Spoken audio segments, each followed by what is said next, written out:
Hi, I'm Lizzie and this is Laura. We have recently sailed on board Ambassador's Ambition. It was a 6-night spring getaway which started in Tilbury and finished in Bristol. We visited the ports of Honfleur, Guernsey and Plymouth.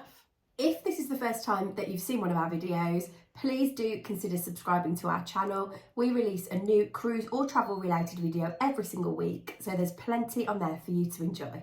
We were really excited to try a new cruise line and a new ship, as we'd heard lots of really good things about Ambassador and people had told us that they thought we would enjoy it, but would they be right? As this was a repositioning cruise, we were embarking and disembarking at different ports. So this meant that we were going to park our car at Bristol, which was actually our disembarkation port. We took advantage of booking Ambassador's coach service, which then transported us from Bristol to Tilbury. It was a smooth coach journey. The coach doesn't stop on the way between the two ports, but there is a toilet on board in case you need it. We found the coach to be pretty comfortable and it was a pretty decent experience. When we arrived at Tilbury, our luggage was taken from the coach for us and taken directly to our cabin on board the ship. They were unloading our cases before we'd even had the chance to stand up from our seats. So this was really, really smooth. We then headed straight into the terminal building, which was pretty empty actually, and we were able to go straight up to a check-in desk to check in. At the check-in desk, we needed to have a security photograph taken like you would have to for on your cruise card. And then we headed to another desk to pick up our card before embarking onto the ship. As soon as we got onto the ship, we were surprised to know that our cabin was already ready, which was great news for us because it meant we could go and drop off our hand luggage before we were heading off to explore around the ship. We really found the embarkation process very smooth and it's probably one of the easiest embarkations we have ever had.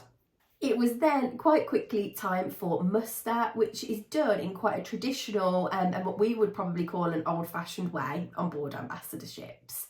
There are no apps or videos to watch in your cabin. You simply have to go outside to the deck, the point on deck where you would be mustering in an emergency, and listen to the announcements. The last time we needed to be outside for muster was in 2013 on board Holland America's Rotterdam, so it really felt like going back in the past for it. While you're standing outside, there is a different member of staff appointed to each section where they will then call out the cabin numbers and they will basically just tick them off on the sheet. It's like the register would be at school basically, apart from even that would be done on a computer. This is not our favourite way to muster, if we're honest. It didn't feel like the most robust of methods to make sure that everybody attended, and it also, because you were sort of huddled and crowded together, it didn't feel like you were really able to get the most out of those safety announcements that were being made. If we were to make a suggestion, it would really be to Ambassador having a muster video that you could again watch on your own in the cabin whilst doing some kind of turn up to your muster station and get checked in. And it is important to note that these muster drills do happen outside regardless of the weather. We were lucky and it was a relatively pleasant day, but if it was freezing cold, I certainly wouldn't want to be standing outside. When we booked the cruise, we chose to just book an inside cabin. We are quite happy in inside cabins and find it is a way that we can get more cruises throughout the year. However, we were lucky enough to be upgraded to an outside cabin, which was 9208. We heard quite a few people on board mention that they'd been upgraded. We quite liked our cabin and found it quite a pleasant space to spend time in with lots of space for our things. If you want to know more detail about what we thought about the cabin, there is a full review on our YouTube channel.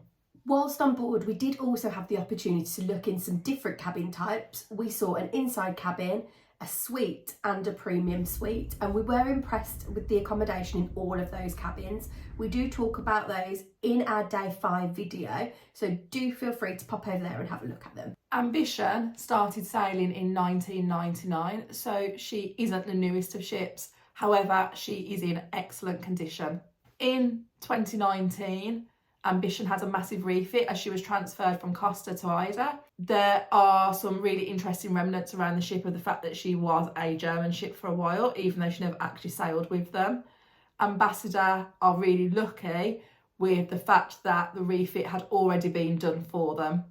Our cabin was in great condition and we found all the public areas were very, very well maintained.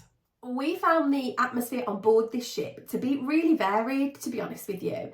On embarkation day and in the early parts of the cruise, we got the impression that this was going to be a relatively lively cruise. Lots of people on board seemed to have the drinks package as part of their package on the cruise, and everybody just in general seemed like they were up for a good time. We even spotted some people with bottles of wine on the coach from Bristol to Tilbury. So people were definitely up for, enjoying the start to their cruise. As the cruise went on, we did find that it calmed down a little bit. So that lively atmosphere didn't maintain. Some venues, they expected a bit of silence in them while things were happening, which is absolutely fine when it is something like a play or a production show. But when it is a bar, you would expect to be able to chat to your fellow passengers or even just the person that you're with. And we found on our 4th night that there were a couple of times we got told to be quiet, even though we weren't especially being loud. One of these times was during karaoke, which we found quite bizarre because all we were doing was giving support to the fellow passengers and the crew that were singing, and we were just generally wanted to have a good time. We found the other passengers on board to be generally really friendly, and we met some lovely people, and we have actually stayed in touch with a few people from this cruise.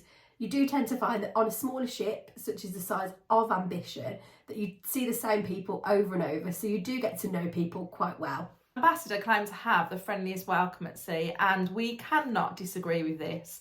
The staff always had time for their customers, and you regularly saw them laughing and joking with people, making sure they had exactly what they needed, and just generally they seemed to really enjoy their jobs.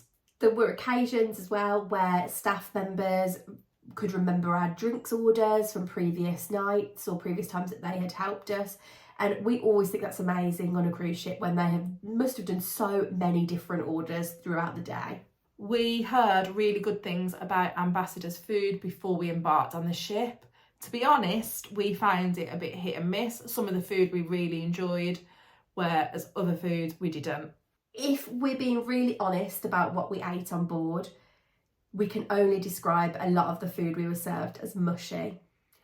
The potatoes were either served as mashed or pureed or crushed. I don't think we were served like a single solid potato for the whole cruise. We would have loved a roast potato with some of those dishes. And whilst we do understand that Ambassador has a particular target audience that is not really us, we would absolutely have loved some alternative options there. That's not to say that we didn't enjoy some of the food we ate, and we really liked some of the food in the main dining room, such as the lasagna, which was a particular favourite of mine. And I really enjoyed the chicken satay that was served at lunch on the final day. We did find that the buffet selections got a bit limited and very repetitive. You could basically guess what was going to be in the buffet every day. There would be fish, a curry and some other type of dish. So it did become a little bit boring, and that's why when we were in Plymouth we wanted to eat off the ship. The speciality restaurants were a completely different story though, and we really enjoyed our meals in both Saffron and Lupino's. We also thought that they were both excellent value for money. If we were on board an Ambassador ship again, we would definitely book both of those restaurants. Ambassador have 2 different drinks packages, Expedition and Explorer. Expedition is the more expensive one out of the 2. And when we booked the cruise, we booked the Ambassador fare, which gives you the Expedition package. We thought there were a really good range of drinks available on this drinks package. We really enjoyed working our way through the cocktails and the different gins that you could get. It basically included the whole of the menu, except you couldn't get a glass of champagne. There were a couple of other strange exceptions to it, which we weren't quite sure about. One of those being that you couldn't get any bottled water on board. We normally like to take some water to bed with us at the end of the night to try and stave off those hangovers, and this became quite difficult to do. We also thought it was a little bit irritating that although the drinks were served in cans on board, if you had a drinks package, these were poured out into a glass. Sometimes this meant your drink could be a little bit flat because you'd end up with the other half of the can that had been left in the fridge from somebody previous. We really enjoyed the entertainment on board, and we could tell that the cruise director worked extremely hard to put on all the different shows that were available during our cruise. An example of this is we'd heard from another passenger that originally there was no hosted dancing planned for the cruise, and when a number of passengers inquired about it, it was then put onto the daily programme. The showcast worked extremely hard, and it amazed us how many different jobs they all seemed to do. They'd just appear all of a sudden in the bar doing something totally different. We enjoyed the shows that we saw. We particularly enjoyed being able to go to the theatre on the afternoon of a sea day, and just couldn't get over the high quality of their singing. There were 3 ports planned for this 6-day cruise, and if you've watched any of our videos before, you'll know it just wouldn't be us if something didn't go wrong with one of them. The first port of call we had was Honfleur, which we absolutely loved. We've never had the chance to visit Honfleur before, and I suppose that really is the beauty of travelling on a smaller ship. It means you end up in some ports that are a bit different to what you're used to.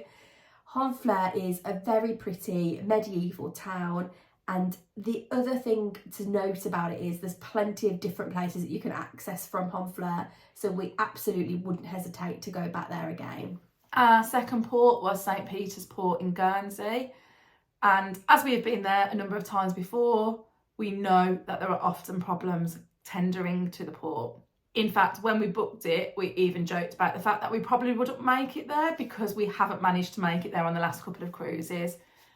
We were very surprised on the morning to find that the tendering operation was happening, as the seas seemed to have quite a swell. We know that some guests made it ashore without any issues at all. However, some guests then had quite traumatic journeys, shall we say, on the way back to the ship, where they ended up circling the ship for a couple of hours because of the swells. We didn't make it off the ship because we attempted a couple of times, but the queue didn't move, and then there was an announcement to say that they were no longer taking people ashore. Our final port stop was Plymouth, and we were really interested actually to go to Plymouth on a cruise. We've both been numerous times before, and I'd actually only visited myself a few months prior, so it's not a new place for us, and we're quite familiar with Plymouth as a whole. Unfortunately, our day in Plymouth was a little bit hampered by some damp weather, but again, it's a lovely place to stop on a cruise, and we did get a very warm welcome from the people of Plymouth as we arrived. Unusually for a cruise, we didn't get into our final port and our disembarkation port until 10 a.m. in the morning. Usually it's a lot earlier than that. This is due to the actual port itself and when it opens. Because of the late arrival, we decided to self-disembark. This meant you would be able to get off the ship at 10 a.m. It is really important to note that you are expected to be able to carry your own luggage if you do this. So if you do not feel like you can, we advise you not to self-disembark. However, we did see some people that clearly couldn't manage their own luggage that were self-disembarking, and the crew did give them a hand, but we felt like that was not meeting the purpose of what self-disembarkation is. We followed the instructions on our disembarkation paperwork that said to wait in one of the bars or lounges until the disembarkation announcement was made and then head to the gangway. This worked very smoothly for us. However, there were some passengers on board that didn't follow these instructions and were queuing for some time before we'd even docked. Bristol itself is a very well organised port, but there are some operational challenges there, as you cannot just walk around the port yourself. When you disembark the ship, you get put onto a shuttle bus which takes you and your luggage to the hall where the luggage would be. For example, if you chose not to self-disembark, this is also where the car park is and where coaches would be waiting. We found the shuttle bus to be really efficient, and we managed to get straight off the shuttle bus, put our luggage straight in our car, and we were heading home before we knew it. In terms of value for money, we cannot argue that this cruise was excellent. We paid £501.10 per person for this cruise, and that included our port parking, our coach transfer from Bristol to Tilbury, and our drinks package and gratuities on board. For a 6-night cruise, this is exceptionally good value, and I doubt there are many holidays that you could get all of those things included for that price. We found the actual booking experience to be very smooth, and in fact I'd done a dummy booking beforehand when I hadn't clicked through, and Ambassador actually phoned us to see if there was a problem with us trying to book the cruise. Because we had a drinks package, our final bill was very small. The only thing that we paid for in addition to the cruise was the 2 speciality dining restaurants that we attended. Again, both of these were great value for money, and we cannot complain at all about what we spent on them. Ambassador are definitely a budget cruise line, and it is a no frills experience on board. However, we have no complaints about the price we paid and the value for money that this represented. The cruise experience itself is also veering towards the more traditional aspect of the market, which is why lots of people really enjoy it, because they don't like the changes that other cruise lines are currently making. We really appreciated our set dining time and enjoyed our table, and little things such as the captain's welcome, even though that didn't go smoothly, but we totally understand why that happened, and we can't help but love the Baked Alaska parade. Overall, we did enjoy our Ambassador experience. We found that it was exceptionally good value for money, but would we sail with Ambassador again? Our answer to that is probably yes. We would like to try Ambiance, as lots of passengers on board told us they think we would probably prefer that ship. We would also sail on Ambition again if there was a cruise which again was really good value for money, and if there were ports that we really wanted to go to again. We didn't think there was anything particularly wrong with our cruise, but it wouldn't be our first choice when looking for a cruise line to sail with. Thanks for watching. Don't forget to give this video a like and pop any questions you've got in the comments down below. Please do also make sure you subscribe to our channel. You can also find us on social media by searching Sisters on the Seas.